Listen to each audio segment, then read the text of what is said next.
السلام علیکم ورحمۃ اللہ وبرکاتہ۔ پیارے ساتھیوں، آج ہمارا سبق نمبر 21 مشق متفرق کا پارٹ 3 سٹارٹ ہونے جا رہا ہے۔ ہم 2 قاعدے سیکھ چکے ہوئے ہیں، آج ہم انشاءاللہ تیسرا قاعدہ سیکھیں گے۔ نون ساکن یا تنوین کے بعد یا واو نون میم میں سے کوئی حرف آ جائے تو قاعدے کے مطابق غنہ کرتے ہیں، البتہ الدنیا، بنیان، قنوان اور قنوان کے نون ساکن پر غنہ نہیں کرتے۔ یہ قرآن کا قاعدہ ہے، ان 4 حروف کے اوپر غنہ نہیں ہوتا۔ اور دوسری بات میں آپ کو یاد دہانی کرواتی چلوں کہ پہلا حرف ساکن ہو، دوسرے حرف کے اوپر تشدید ہو، یعنی پہلا حرف ساکن دوسرا حرف مشدد ہو تو مشدد حرف کے ساتھ ملا کر پڑھا جائے گا، ساکن حرف کو ہجے میں بھی اور رواں میں بھی چھوڑ دیا جائے گا۔ آئیے ہم پڑھتے ہیں اور یہ سیکھنے کی کوشش کرتے ہیں۔ اعوذ باللہ من الشیطان الرجیم، بسم اللہ الرحمن الرحیم۔ ان ینصرکم افمن وعدنا من وال۔ اب آپ یہ دیکھیں کہ نون ساکن کے بعد یا واو نون میم ہے تو یہاں پر قاعدے کے مطابق ہم نے غنہ کیا ہے۔ خیرا یرہ، شرا یرہ، الہ واحد، شیء نکر، من ماء خیر منہ۔ نون ساکن کے بعد حروف ہلکی ہے تو غنہ نہیں کرنا۔ الدنیا، بنیان، قنوان، صنوان، بنیانہ، بنیانا، ان نقول۔ آگے ہمارا قاعدہ نمبر 2 ہے کہ نون ساکن یا تنوین کے بعد با آ جائے تو نون کو میم سے بدل کر میم میں غنہ کیا جاتا ہے۔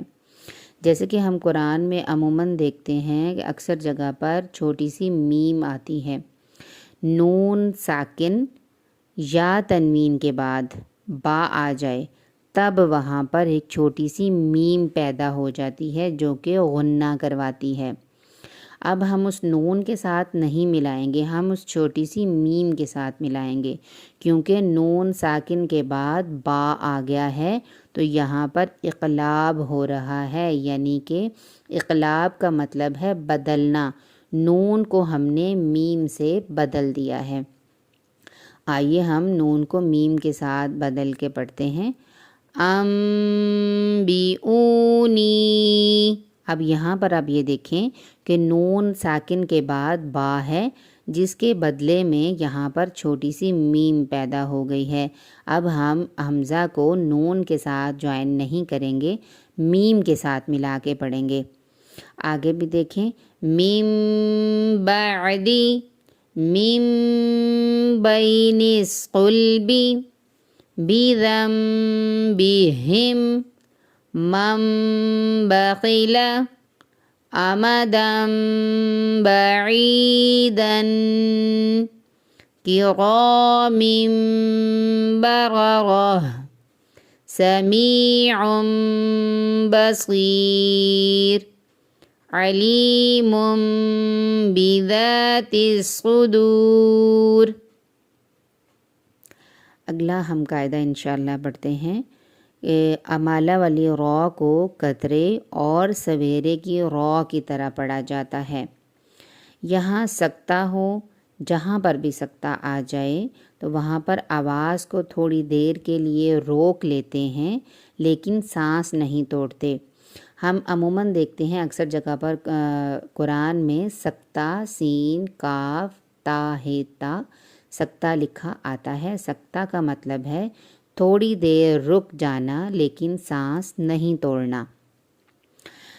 اور قرآن میں پورے قرآن میں ایک حرف ایسا ہے جس کو مالا پہنائی ہے، جس کو ہم نے ہجوں میں بھی اور رواں میں بھی اسی طرح ہی پڑھنا ہے۔ مجریہا، یہ پورے قرآن میں ایک حرف ایسا ہے جس کو ہم اسی طرح ہی پڑھیں گے، اور اس کے ہجے کیسے کریں گے وہ بھی ہم سیکھتے ہیں۔ میم جیم زبر مج، را امالا والی رے، مجرے، ہا زبر الف ہا، مجرے ہا۔ یہی میں نے آپ کو سب سے پہلے بتایا، امالہ والی را کو قطرے یا سویرے کی را کی طرح پڑھا جاتا ہے۔ آگے ہم سکتہ کرنا سیکھتے ہیں کہ جہاں پر سکتہ آ جائے گا وہاں ہمیں تھوڑی دیر کے لیے رکنا ہے، مگر اپنا سانس نہیں توڑنا۔ من راقن، بل ران، من مرقدنا ھذا۔